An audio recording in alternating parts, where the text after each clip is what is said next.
औज़ुबिल्लाहि मिनश्शैतानिर्रजीम बिस्मिल्लाहिर्रहमानिर्रहीम अल्हम्दुलिल्लाहि रब्बिल आलमीन व सल्लल्लाहु अला सय्यिदना मुहम्मदिन व आलिहि त्ताहिरीन अम्मा बअद फ़क़द क़ाला अली अलैहिस्सलाम लैसा मिन्ना मन तरक दुनियाहु लिदीनिही व दीनहु लिदुनियाहु। बुलंद तरीन सलवात पढ़ें मोहम्मद व आले मोहम्मद पर।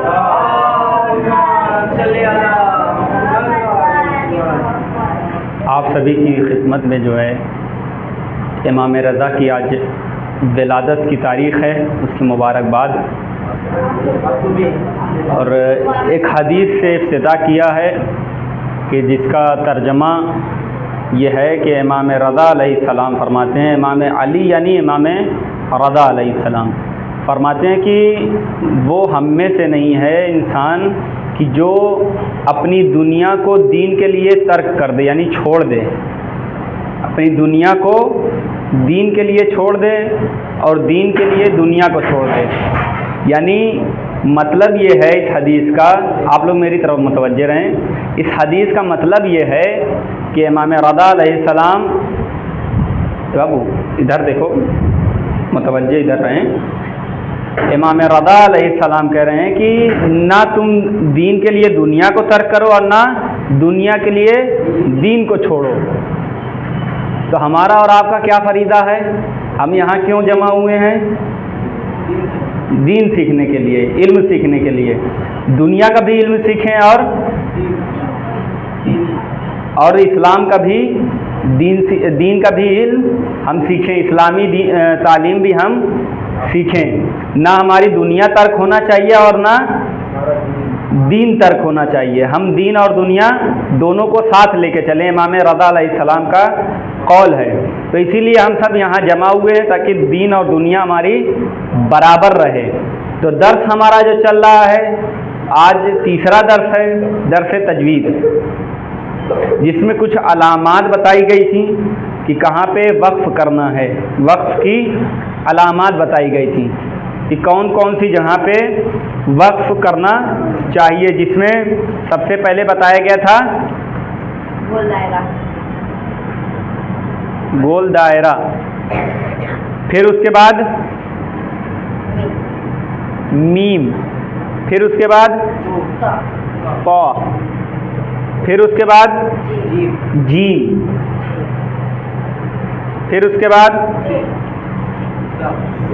जे या जा, अरबी में जा, फिर स्वाद, फिर फल, फिर सल्ली। ठीक, आज इनमें से मुहिम तर कौन कौन सा था? सबसे ज़्यादा इस्तेमाल कौन कौन सा होता है? कुरान में जो हमने कल बताया था, नहीं लाम की तो बहस अभी नहीं आई। अभी जो हमने इतना बयान किया है, तकरीबन 8 हमने बयान किया 2 दिन में। इनमें से सबसे ज़्यादा कौन कौन सा इस्तेमाल होता है कुरान में? कौन कौन सा सबसे ज़्यादा आया है कुरान में? मीम, ये नहीं भूल गए इसको? गोल दायरा, इसी का तो काम सबसे ज़्यादा है। गोल दायरा, मीम, पा, जीम, ठीक है, और जे भी बाज़ औक़ात आता है। ये इतना जो है कुरान में ज़्यादा इस्तेमाल होता है। आज जो है 3 अदद और इजाफ़ा होगा जिसका इस्तेमाल कुरान में ज़्यादा है। सबसे पहला आज का, इसके अलावा 9वां, इस दर्स का 9वां और आज का पहला, वो क्या है का? सीन, सीन या सक्ता, सक्ता लिखा होता है सक्ता, और बाज़ जगह पे सीन इस तरीके से सीन बना हुआ होता है ऐसे। इसका क्या मतलब होता है? जब कहीं भी कुरान की आयत में बीच में सीन आ जाए तो उस जगह पे थोड़ा सा ठहरा जाता है, फिर आगे बढ़ा जाता है। जैसे एक आयत है कुरान में 30वें पारे में, कल्ला बल, बीच में जो है सीन बना हुआ है, कल्ला बीच में सीन बना हुआ है, फिर बल लिखा हुआ है। तो यहाँ पे हल्का सा रुकेंगे, कल्ला बल, कल्ला बल, इस तरीके से पढ़ेंगे। सांस नहीं टूटना चाहिए, बस हल्का सा रुक के पढ़ेंगे। इसको क्या कहते हैं? सकता। सीन बना हुआ होता है, इसको कहते हैं सकता, यानी हल्का सा ठहर करके बिना सांस तोड़े पढ़ना। उसके बाद आता है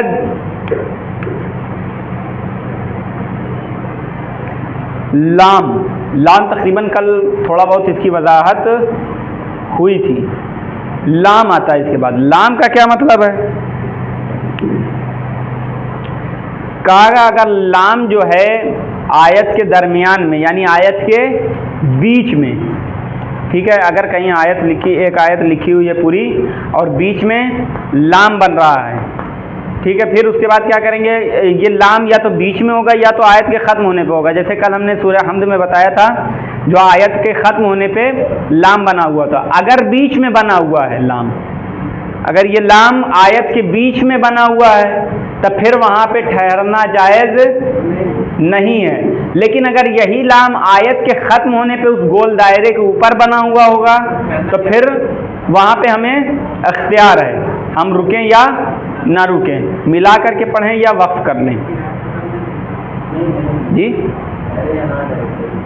कोई सवाल नहीं? पूछें, अगर कोई सवाल है तो बताएं। मतलब कि लाम पे? हाँ, मतलब कि लाम पे क्या लाम पे? क्या कर, मतलब कि अगर गोल दायरे के बीच में आएगा तो रुकना है। अगर गोल दायरे के बीच में आता है, यानी गोल दायरे के ऊपर आता है, जहाँ पे आयत ख़त्म हो रही हो, ठीक है, वो निशानी गोल दायरा जो आयत के ख़त्म होने की है, अगर आयत ख़त्म होने के बाद आ रहा है ये लाम, उसके ऊपर बना हुआ होता है, वहाँ पे हमें अख्तियार है, यानी हमारी मर्ज़ी कि हम रुक करके पढ़ें या मिला करके पढ़ें। जैसे बिस्मिल्लाहिर्रहमानिर्रहीम, अल्हम्दुलिल्लाहि रब्बिल आलमीन अर्रहमानिर्रहीम, यहाँ पे आयत भी ख़त्म हुई है और लाम की अलामत भी है, तो अब हमारी मर्ज़ी इसको रुक करके पढ़ें या इस तरीके से पढ़ें, अल्हम्दुलिल्लाहि रब्बिल आलमीन अर्रहमानिर्रहीम, इस तरीके से पढ़ें। ये हमारे अख्तियार में है। फिर तीसरी चीज़ आती है तीन नुक्ता। इसको क्या बोलते हैं? कहते हैं, इसको बोलते हैं मुआनका। क्या बोलते हैं? मुआनका। ये इस तरीके से जो है तीन नुक्ता बना हुआ होता है, दो इससे बना होता है, एक उसके ऊपर तीन नुक्ता बना हुआ है, तो इसको बोलते हैं मुआनका।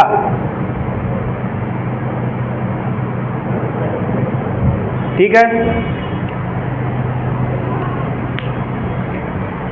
जब ये मुआनका बना होता है तो इसके पढ़ने का क्या तरीका है? जहाँ पे ये आयत में अगर कहीं दरमियान में आ गया, ये एक जगह पे नहीं होता है, किसी भी आयत में आएगा तो एक जगह पे नहीं आएगा, दो जगहों पे आएगा। ठीक है, मसलन पहले ही पारे में है बिस्मिल्लाहिर्रहमानिर्रहीम, अलिफ लाम मीम ज़ालिकल किताबु ला रैब फी, फिर उसके बाद है यहाँ पे ला रैबा फी, ये जो लिखा हुआ ला रैबा,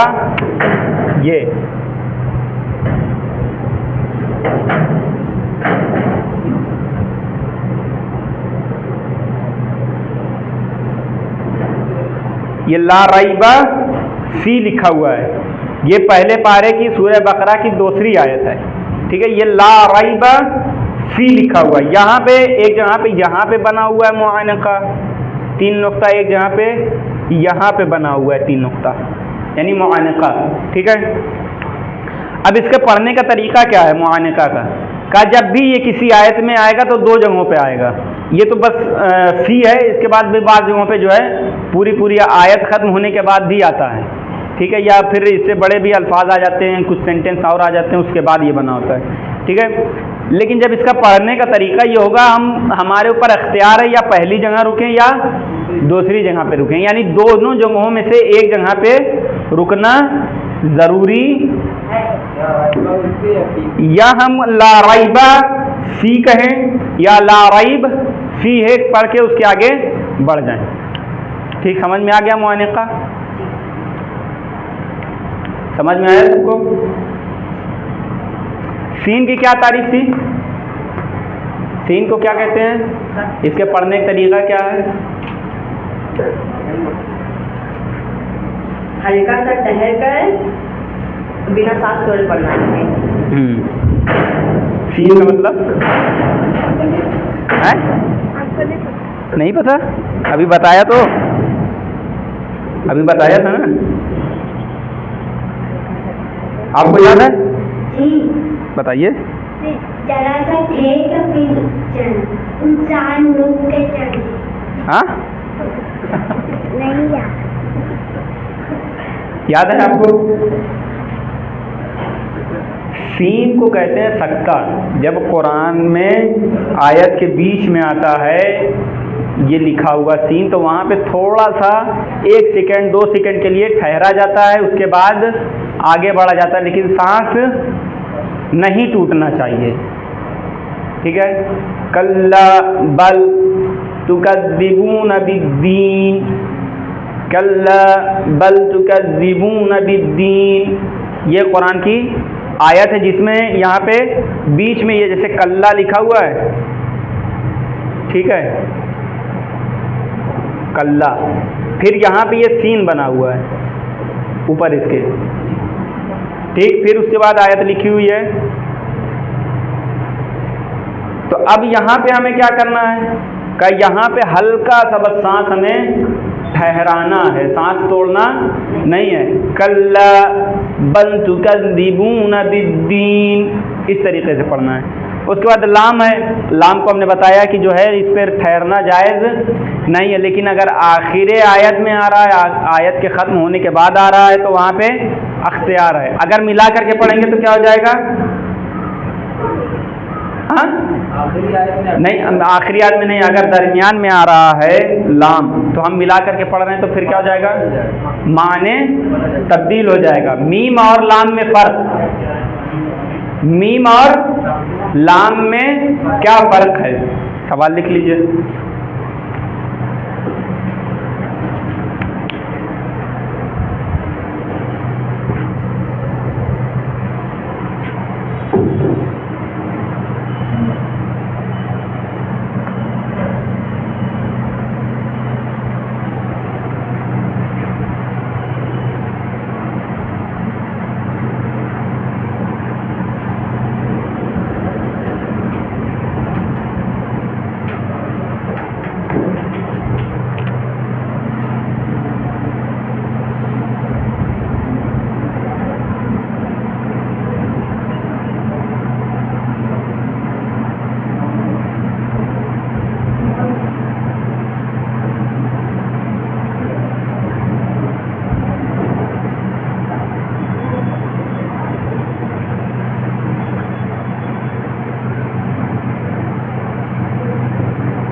मीम और लाम में क्या फ़र्क है?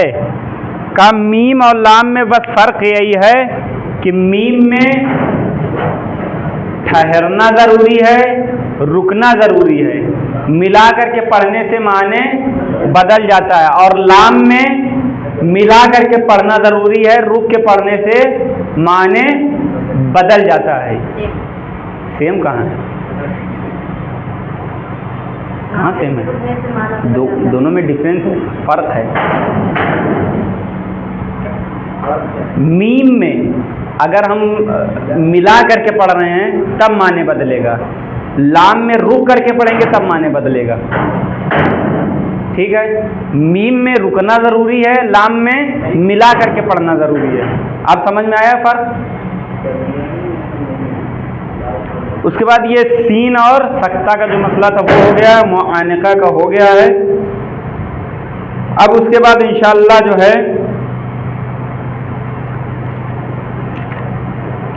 तजवीद का जो है 3 तरीक़ा होता है। तजवीद जो है क्यों बनाया गया है हमने बताया था, क्यों पढ़ना ज़रूरी है ये भी बताया था, इसका माने भी बताया था। अब इसके बाद जो आता है मसला वो काफ और कफ, वो बहुत ज़रूरी नहीं, इसलिए हमने बयान नहीं किया। और भी चीज़ें हमने इसमें बयान नहीं की हैं, जैसे कि अभी वक्फ़ा, ठीक है, कज़ालिका का मुख्तसर, यानी इस वक्फ़ का हुक्म उसके पहले वाले वक्फ़ का है, यानी कि जहाँ पे ये होता है काफ बना होता है तो उससे पहले जो आया होगा, ठीक है।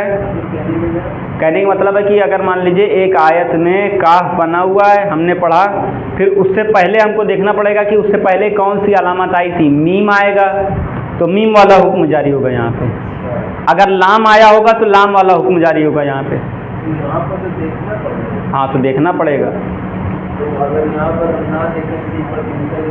तो फिर कोई हर्ज नहीं है, वरना अगर आपके जहन में आ गया कि इसका मतलब ये है कि हमको पहले वाले हुक्म, तो फिर उसके बाद पहला वाला देखिए, इसके पहले आया क्या तो वही हिसाब से चलें। हाँ, या देख के चलें कि अभी कौन सी अलामत हमने, किस अलामत पे हम रुके हुए हैं, मिला करके पढ़े हैं, वो देख कर चलें। अगर बाई चांस मसलन नहीं हो पाया हमसे ऐसा, तो फिर हम पलट करके देखें क्या है, और उसके बाद फिर से पीछे से 2 लफ्ज़ 3 लफ्ज़ पीछे से मिला करके फिर उसके बाद शुरू करें। अगर हम मतलब नहीं करते हैं तो यहाँ पर पढ़ के निकल सकते हैं। हाँ, कोई दिक्कत नहीं। वैसे भी हमने बताया कि आपको ये सब जो है ज़्यादा अब इस्तेमाल नहीं होता। अब जो नया छाप हो रहा है कुरान का, कोई गुनाह नहीं है ना? नहीं, कोई बात नहीं है। लेकिन देखिए, ये काफ है, कफ है और वक्फा है और काफ है, ये सारी चीज़ें, और फल है, स्वाद है, फल्ली, ये जितनी भी चीज़ें हैं ये बहुत कम इस्तेमाल हुई हैं। हाँ, ये बहुत कम इस्तेमाल हुआ है। जो ज़्यादा इस्तेमाल होने वाली चीज़ें थी वो यही हैं। मीम है, फा है, जीम है, ज़ा है, उसके बाद लाम, मुआनका इस्तेमाल हुआ, सीन इस्तेमाल हुआ, यानी सक्ता इस्तेमाल हुआ। बस ये जो कुरान रखा हुआ है, खत्ते उस्मान तहा इसको कहते हैं, इसमें बस यही चीज़ें इस्तेमाल हुई हैं। और आज के दौर में अभी जो कुरान छाप हो रहा है वो तकरीबन सब ऐसा ही है। जो इंडिया में या पाकिस्तान में कुरान छाप होता है, यानी छापा जाता है कंप्यूटर से जो निकलता है, उसमें ये सारी अलामातें होती हैं, उसका कोई, हाँ, उसमें उसका कोई ख़ास नहीं है। अब हम जाते हैं ये तजवीद में। सबसे पहली जो बहस होती है वो हुरूफ की बहस होती है, यानी हर्फ, अलिफ बा ता, ये जितने भी हैं हुरूफ हैं, ठीक है। इनमें सबसे पहली बहस तजवीद में वक्फ के बाद अब जो बहस हो रही है, सबसे पहले हुरूफ की बहस हो रही है कि हुरूफ की अदायगी कैसे होगी, कौन से हर्फ कहाँ से निकलेंगे, ठीक है। इसमें देखिए, अरबी ज़बान में हुरूफ तहज्जी की तादाद जो है कितनी है, 28। हुरूफ तहज्जी किसको बोलते हैं? अलिफ बा ता जीम से लेके इला आखिर या तक, इसको क्या कहते हैं? हुरूफ तहज्जी बोलते हैं, इसको हुरूफ तहज्जी बोलते हैं। अब आया सवाल जो है, बात चीज़ें ऐसी हैं जो उर्दू में हैं, अरबी में नहीं है, जैसे टे, रे, ये सब चीज़ें जो है उर्दू में पाई जाती हैं लेकिन अरबी में नहीं पाई जाती हैं। और जैसे फिर से, यानी से, और जो है गाफ, नहीं, से नहीं है, पे, चे, ये और गाफ, ये सारी चीज़ें फ़ारसी के अल्फाज हैं, इसमें हुरूफ में अरबी में नहीं आते हैं। अरबी के हुरूफ अलग हैं, जिनकी तादाद 28 है, ठीक है। उसके बाद जो है इसके चंद तरीक़े, इनकी चंद किस्में हैं, हुरूफ के निकलने की जगहें हैं, तरीक़े हैं, किस्में हैं, कहाँ कहाँ से ये हुरूफ जो है हुरूफ तहज्जी, ये कहाँ कहाँ से निकलते हैं। इनकी कितनी किस्में हैं? नहीं, वो तो इनकी तादाद है 28 ना, इनकी किस्में कितनी हैं? इनकी 5 किस्में हैं, 5 जगहों से ये निकलते हैं। कितनी जगहों से? 5 जगहों से। सबसे पहली क्या है? जौफ़े दहन।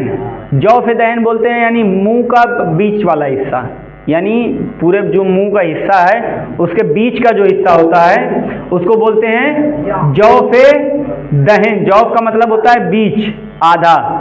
जौफ़े दहन, दहन बोलते हैं ज़बान या जौफ़े दहन, यानी जो मुंह का हमारा बीच वाला हिस्सा होता है उसका पहला हिस्सा, बीच का हिस्सा, ये क्या है? पहली किस्म है। फिर दूसरी किस्म क्या है? हल्क। हल्क हुरूफ जहाँ से निकलता है, पहला जौफ़े दहन, दूसरा आ गया हल्क, अब तीसरा फिर ज़बान, ठीक है। तीसरी किस्म कौन कौन सी है? ज़बान। हम लिख देते हैं ताकि आप लोग जो है याद कर लें इसको।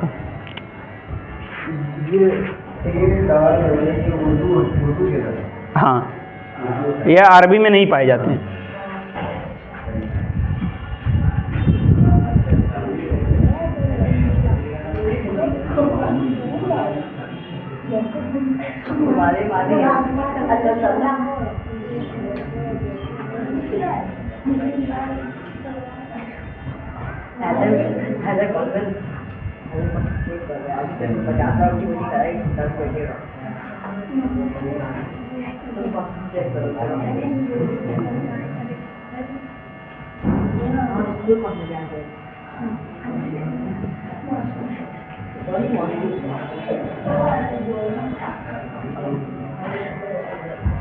ये क्या हो गया? हुरूफ का मखरज। मखरज यानी निकलने की जगह, जहाँ से हर्फ निकलते हैं। सबसे पहली क्या है?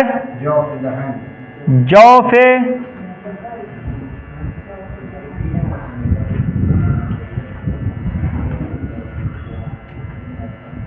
जौफे दहन। दूसरा क्या था? हल्क।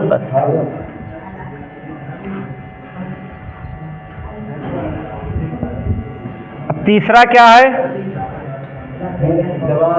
तीसरा जबान है।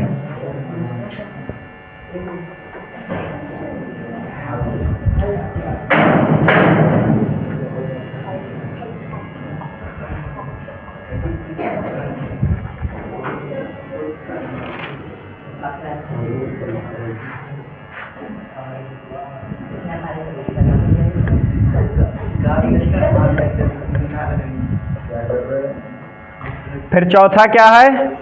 होंठ। पांचवा क्या आ जाएगा? नाक।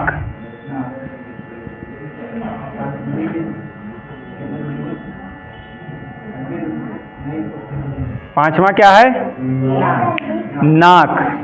ये 5 जगहें हैं कि जहां से हर्फ की अदायगी होती है, यानी जहां से हुरूफ निकाले जाते हैं। इनको क्या कहते हैं अरबी में या उर्दू में?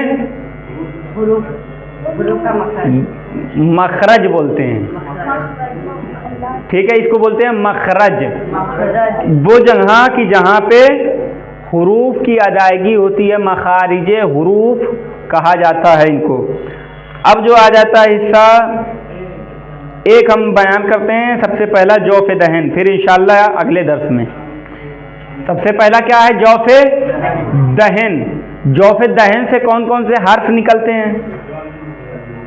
इसमें बताया गया जौफ़े दहन से 3 हर्फ निकलते हैं। जौफ़े दहन से 3 हर्फ निकलते हैं। यह आ गया जौफ़े दहन आपका, इसमें से 3 हर्फ निकलते हैं। ठीक है, कौन कौन से? अलिफ, वाव और या। अलिफ,